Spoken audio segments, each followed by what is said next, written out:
How you doing, Aki? Who this is and where are you calling from? Hey, what's up, Aki? It's Kenan from Albany, New York. Yes, sir, Candace. So let me dive in with you to what Devin Haney had to say when it came to the Ryan Garcia performance. He said he was shocked to see Ryan Garcia get dropped. He said anything can happen in boxing.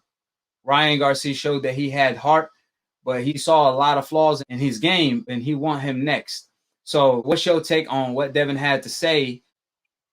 I think it's a great opportunity. I think Devin and Ryan should have started a lot earlier in their careers, but I think like when you really think about it, Devin, I really do think of him as, like you said, like the Kobe of boxing because he really likes to analyze a lot of fighters and he has like a very intelligent mindset when it comes down to like breaking down styles. And I think that for him to see, you know, his up and coming contemporary Ryan get dropped, it was a huge indicator to Devin to say that this kid could actually be pretty easy for me to beat because at the end of the day, like Ryan, he is a very flashy fighter, but I do believe that, something about him makes me think of a young Amir Khan mixed with a little bit of Oscar De La Hoya.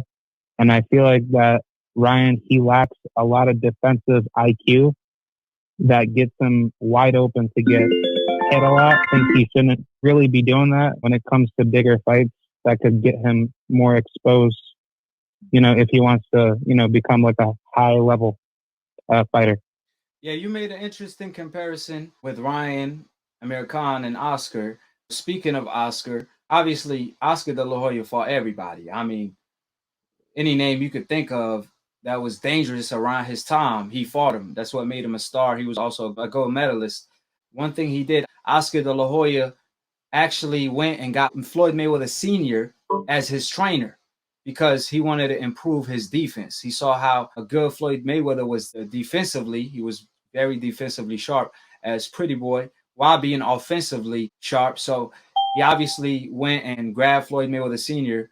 and took notes from Floyd Mayweather Sr., right? That helped out Oscar tremendously, even though he didn't have the Philly shell on lock, but nevertheless, he improved, right? So as far as Ryan Garcia, first of all, what flaws did you see when it came to Ryan Garcia?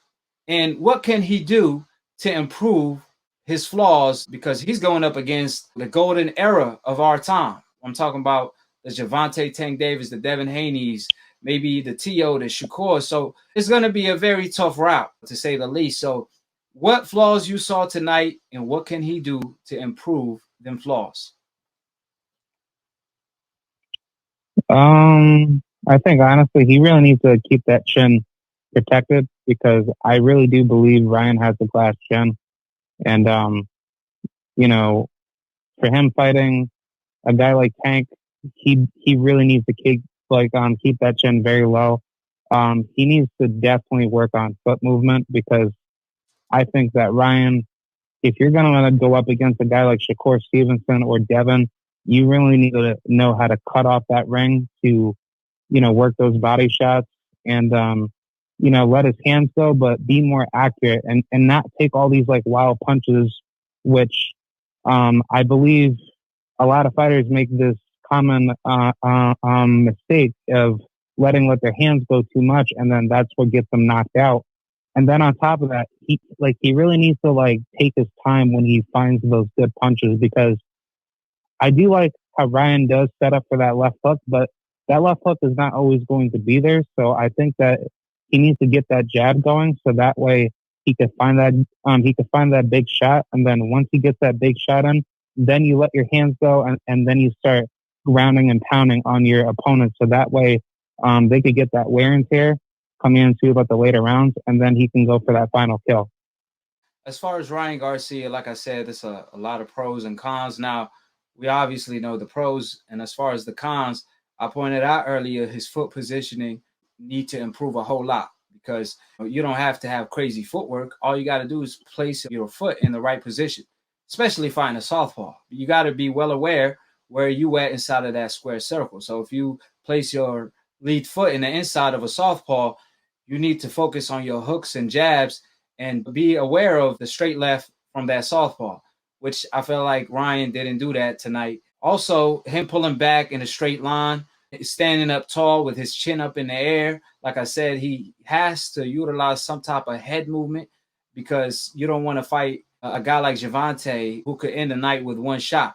One mistake, that's all it takes, right? He definitely has to work on that as well. Speed comes in all types of shapes and forms.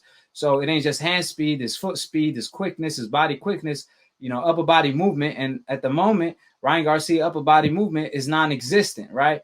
Now, for him to improve, to perform better against the likes of Gervonta, against the likes of Tio, Devin, even Shakur in the future, he has to work with his attributes. If you don't have reflexes, you cannot gain reflexes, right? You have to work on head movement. You have to work on foot positioning. These things he could improve in. And also, like you pointed out, punches selection. Because Ryan Garcia, sometimes, like you said, he was just throw out flurries instead of placing his shots. And with his hand speed and power, he could do some serious damages. Sometimes you just got to work with what you have and improve with what you have. I feel like that's the things he has to work on, because in the future, some other flaws might show up. Like I said, we didn't even get to see his inside game against Luke, because Luke is not an inside fighter. So even his inside game, he has to hold, but don't look desperate holding. You got to be looking like a veteran holding. Look like you want to be there, not trying to desperately escape to the outside. So that's the things that Ryan is going to have to improve in order to have or stand a chance against the likes of Gervonta and Devin, so on and so forth. Hold it. Hold it. You're not that pretty. Come on, man. Wait. I still got the wall. Hold it. I got the wall. I bear witness, there's only one God, Allah, and Muhammad is his final messenger. That's what I said, Larry, on the Bungle fight. Thanking you. They call me the problem, but you could call me the can man, because anybody can get it. Africans, Americans, Dominicans, Mexicans, anybody can get it.